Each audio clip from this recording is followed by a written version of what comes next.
आता गोळीबार करण्यात त्यांनी सुरू केला आहे. आपण याच्याकडे कसं बघताय? मुळात पाक हा विश्वासघातीच काय, पण आता ट्रम्प तात्यानं विचारलं पाहिजे, तात्या तुम्ही काय केलं? तुमचं सांगून भारतानं ऐकलं, मग पाकिस्तानी तुमचं ऐकलं नाही का? आणि काल तुम्ही त्यांना IMFचे 1.3 लाख दशलक्ष डॉलर्स कर्ज उपलब्ध करून दिलंय. ही मस्ती आहे आणि मला वाटतं त्याची दखल आंतरराष्ट्रीय पातळीवर सगळ्यांनी घेतली पाहिजे. आता भारतानं अतिशय संयमितपणे फोकस ज्याला म्हणतो लक्ष ठेवून सर्वसामान्य नागरिकांना त्रास होणार नाही याची खूप दक्षता घेतली. त्याच्या उलट पाकिस्ताननं संबंध पूर्वेच्या उत्तर पूर्वेच्या ज्या पश्चिमेच्या दिशा आपली ज्या आहेत सीमा त्या प्रत्येक म्हणजे पूछपासून खाली गुजरातच्या भुजपर्यंत सगळी विमानतळ 27 विमानतळ आपल्याला बंद करावी लागली. आणि हा तुम्ही द्रोण पाडत होतो हे सगळं ठीक आहे, पण खाली प्रत्यक्षात मात्र ग्राउंडवर हल्ले होत राहत होते. ते 26 गेले.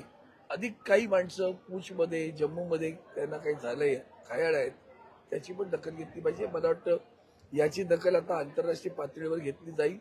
आणि भारत काही मजबूत आहे, म्हणजे सैन्याचं क्षमता आणि ताकद त्याचा गर्व वाटावा, अभिमान वाटावा असं भारताचं सैन्य काम करतंय, जवान काम करतायत आणि निर्भयपणे आपण राहिलं पाहिजे. ते त्यांनी ज्या पद्धतीनं गेले 3 दिवस जे काही युद्ध हाताळले ते पाहिल्यानंतर पाकिस्तानला खुमखुमीच असेल.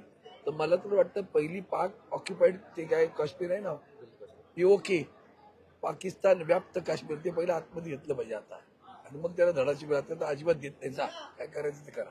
पण साहेब असं तुम्हाला कुठेतरी दिसतंय का की पहिले जे अमेरिका होती त्यांनी एक भूमिका मांडली की हा पाकिस्तान आणि भारताचा विषय, ह्याच्यात आम्ही नाही पडू शकत. नंतर काल IMF मधून पैसे दिले, आज कुठेतरी तो करार करून दोघांमध्ये सहमती करण्यात आली. आणि म्हणजेच काय, पैसे मिळेपर्यंत त्यांनी कदाचित 3.5 वाजता हो म्हणाले, पैसे अकाउंटला आल्यावर सुरुवात केलं पुन्हा एकदा. मग ह्याला जे ट्रम्प ताते आहेत माननीय, आता म्हणूया आपण, कारण शेवटी ते अमेरिकेचे प्रेसिडेंट आहेत माननीय, पण ट्रम्प यांनी जे काही भूमिका घेतली हा तर त्यांचा पण अपमान आहे. पण त्यांनी पुढाकार घेतला होता हे सगळं करण्यामध्ये, त्यांच्याही उत्तराची अपेक्षा पाहतोय आम्ही काय त्यांचं म्हणणं. पण साहेब असं एक प्रश्न उपस्थित होतो की कुठेतरी मोदींनी हावडी मोदी हा कार्यक्रम केला होता, म्हणजे मोदींनी कुठेतरी जीवाचं पाणी केलं होतं ट्रम्पसाठी, पण आज कुठेतरी अमेरिकाच आपल्यावरती उलटते असं दिसतंय आपल्याला.